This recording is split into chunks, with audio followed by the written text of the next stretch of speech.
Welcome po again dito sa YouTube channel ng Malago Forum. Sa video na ito, tatalakayin ko po yung part 3 ng topic po natin kung ano ang mangyayari kapag kayo ay hinuli ng mga pulis dito po sa Japan. Sa part 1, tinalakay ko po kung ano yung mga pinaka-basic rights po natin kapag tayo ay hinuli nga po ng mga pulis dito. Then sa part 2 naman po ay kung ano-ano ang pwede nating mahinging tulong mula po sa Philippine Embassy Office natin po dito sa Japan. Then sa video na ito na part 3 nga po ay tatalakayin ko naman kung ano ang mangyayari from the time na hinuli po kayo ng mga pulis until na makulong kayo sa prison po nila kapag napatunayan kang guilty sa nagawa mong crime or illegal activity po. So para sa ating mga kababayan dito po sa Japan, watch this video po until the end para maging aware po kayo tungkol dito, lalo na po ngayong maraming mga kababayan nating hinuhuli ng mga pulis dahil sa nadadawit po sa lahat sa iba't ibang kaso at crime incident po sa ngayon. Okay? So una po, kapag dinampot na po kayo ng mga pulis at dinala ka sa kanilang local jail or kulungan po, base po sa Japanese law po nila, base po sa Japan law, meron pong karapatan ng mga pulis na ikulong or i-detain kayo ng 48 hours or 2 days without bail po. So tandaan nyo po ito, rights po ito or nasa batas po ng Japan na ikulong po kayo at least 2 days sa local jail kung saan po kayo nahuli ng mga pulis. So ginagawa po nila ito kahit na isang suspect ka pa lamang at the time na dinampot po nila kayo. So during this period, need din nilang sabihin sa iyo kung ano-ano nga po yung mga rights ninyo na natalakay ko po sa part 1 ng video nito. So kahit na wala kapang lawyer, ang mga pulis po ay uumpisahan na po nila ang initial investigation and questioning po sa inyo. So dito, pwede mong sabihin sa kanila na wala kang sasabihin hanggang walang dumarating lawyer po na para po sa inyo. Okay? So isabihin nyo po agad yung tungkol sa lawyer dahil rights nyo po yan. Okay? Then, after na mapatunayan ng mga pulis na talagang sabit ka or meron kang kinalaman sa nangyaring crime or kaso, ipapakita nila ang mga evidence nilang ito na nakuha po nila sa Public Prosecutor Office po. So, sa loob ng 2 days nga po or 48 hours lamang ito. Makakasama po kayo sa pagpresent nila ng evidence na nakuha po nila doon sa Public Prosecutor Office po. Then, kapag nakita naman na public prosecutor na merong enough evidence nga pong naihanda ang mga pulis laban po sa inyo, hihingi naman po sila ng warrant arrest sa isang judge within 24 hours or 1 day po para formal na hulihin kayo sa isang kaso na kinakasangkutan po nga po ninyo. And of course, makakasama din daw po kayo sa pagkuha nila ng warrant arrest sa isang judge. So kung wala namang nalikom na sapat na evidence sa mga pulis para ipakita sa mga prosecutor office po or sa judge, maaaring ipawalang sala nila agad kayo or pakawalan po. Hindi na po kayo ikukulong doon sa sinabi kaninang 2 days po. So ito po ang una mangyari sa loob ng 3 days. So 3 days po yung 2 days po para sa investigation ng mga pulis at 1 day naman po sa pagkuha ng warrant arrest. So in total 3 days po. So yan po ang mangyayari sa loob ng 3 days hanggang sa makakuha nga po sila ng warrant arrest laban po sa inyo. Okay? Then next naman po, so kapag formal ka ng hinuli nila dahil nga po may nakuha na silang warrant arrest, bibigyan naman ng initial 10 days ng court or yung judge ang Public Prosecutor Office para po ihanda or maghanap pa ng karagdagang evidence laban po sa inyo. So usually yung 10 days daw po na ito, 10 days lang po ito pero mostly nag-a-apply pa ng additional 10 days ang as an extension po ang Public Prosecutor para makahanap po ng sapat at matibay na evidence at ito ay usually ina-approvehan daw po ng court. Kaya in total, magiging 20 days po ang magiging enough time nila para makapaghanda ng sapat na evidence laban po sa inyo. So yung naunang 3 days po plus itong 20 days na ito, in total po ay 23 days po. So yan po ang magiging maximum stay mo sa local jail kapag hinuli ka nila bago po sila makapag-decide kung magpapile ba sila ng formal charge laban po sa inyo or arestuhin po kayo muli or palalayain kanila kung wala silang makitang sapat na ebidensya laban po sa inyo. Okay? Ang 23 days na ito ay hindi naman po laging nasusunod. So lalo na kung ang public prosecutor daw po ay meron nang nakuhang sapat o matibay na evidence at kung kayo ay umamin na po sa kasong naharap po ninyo. Okay? So ang public prosecutor naman dito sa Japan ay hindi po usually nagpapile ng legal charge after these 23 days kung alam nilang hindi sila mananalo sa kaso.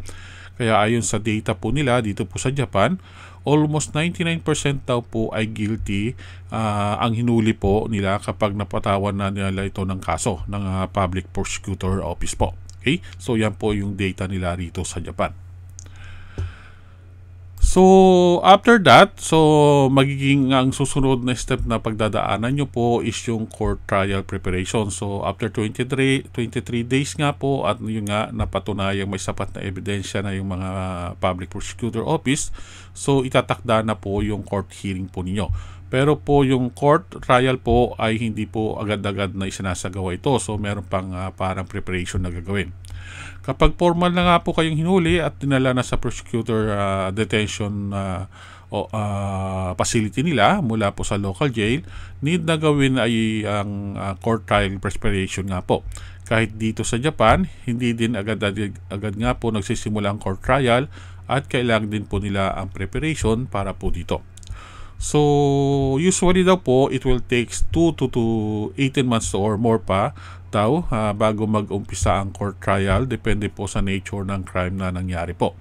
So also sinasagawa din daw nila ang discussion para sa planong court hearing po, at pati dito sa ginagawa nilang ito ay kasama po kayo yung taong kinakasuhan po. Okay?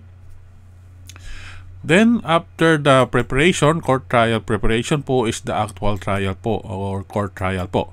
So, kapag handa na ang lahat, then mag-uumpisa na nga po ang court trial upang malaman kung ano ang magiging hatol ng court sa inyo doon sa taong may kinakasuhan po.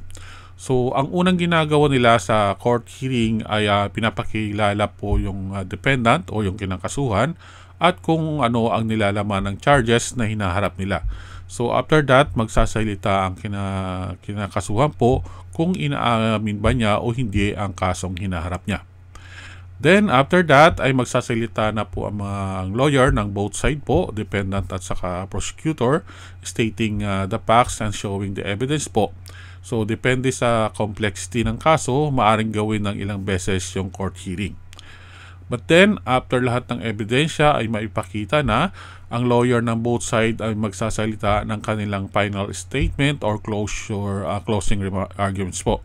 So, yung bang nakikita nyo sa mga movie or Netflix documentary or series or drama po. So, mostly parang ganun po ang mangyayari.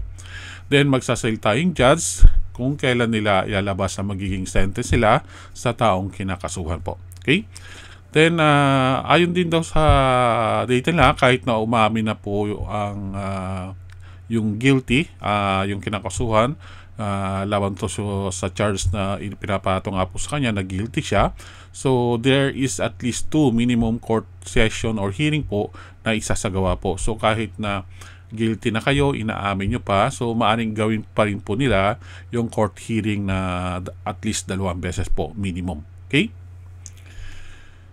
So, after that, so natapos na yung court hearing or court trial, then ilalabas na po ng judge yung magiging sentence niya dun sa taong kinakasuhan po.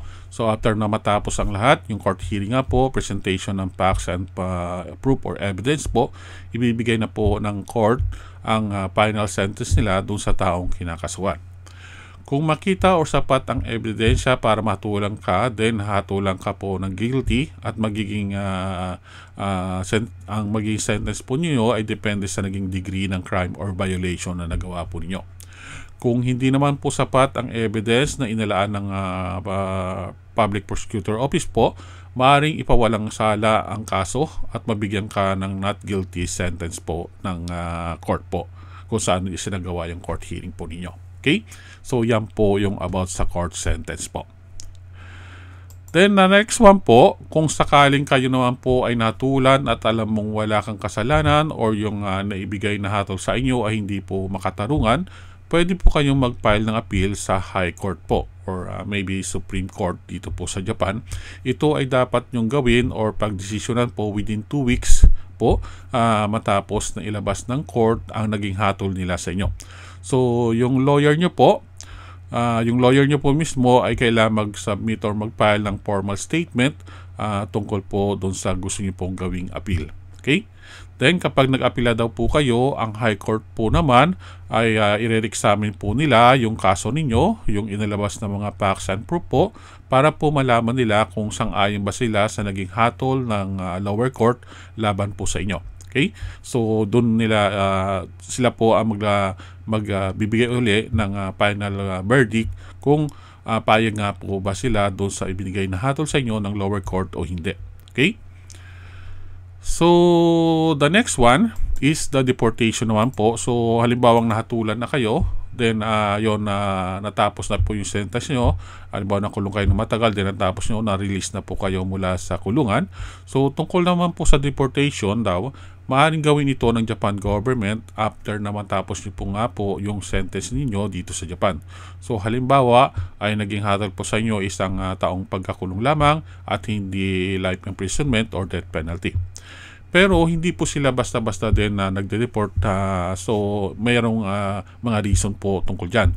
So one reason na maaaring manatili ka dito sa Japan is kung meron daw kayong strong ties dito sa Japan mismo. So halimbawa, meaning nandito po ang inyong family at dito na po yung pinaka-foundation ng pamumuhay ninyo.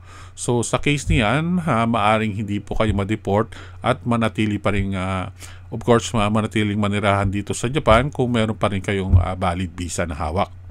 So, kailangan lang dito ay dapat daw na meron kayong isang Japanese national mismo na tatayong guarantor po para sa inyo. Then, ang madalas lang po daw po na ma-deport ay yung mga nagkaroon ng kaso na related sa drugs. So, mahigpit po ang Japan din sa drugs-related cases po dahil nakalagay po mismo sa batas nila na kapag nasangkat po kayo sa mga drug cases dito is deportation po ang pinapataw nila. Okay? So kapag nga po wala kayong of course kapag wala po kayong strong family ties dito sa Japan, wala kayong family na kasama, so malaki ang possibility na ma-deport agad po kayo after na ma-release po kayo sa kulungan dito po sa Japan. Okay? So, ano naman po ang magiging pamumuhay sa loob ng kulungan, no? So, halimbawa, yung bago daw po kayo isagawa yung court hearing or court trial po. So, life in jail before your sentence po. So, pag-usapan naman na po natin ang ilang bagay kapag kayo ay nahuli nga po at ang magiging buhay nyo bago po kayo matulan ng court laban sa nagawa nyong kaso. So, ayon po sa mga information na lumalabas po, una po daw po ay mostly kayo po ay makukulong sa mga local jail habang hinahantay magiging hatol sa inyo sa court. So, mostly doon lang kayo naka-stay at doon kayo matutulog at maaaring labas-pasok kayo doon papunta ng court para umattend sa court hearing. Then, habang kayo ay nasa kulungan, pinagbabawal daw po nila ang makatanggap po kayo ng phone calls. Pero allowed po kayo na makatanggap ng visitor kung merong tao or halimbawa Philippine Embassy officer na gusto pong bisitahin kayo. So allowed po sila no.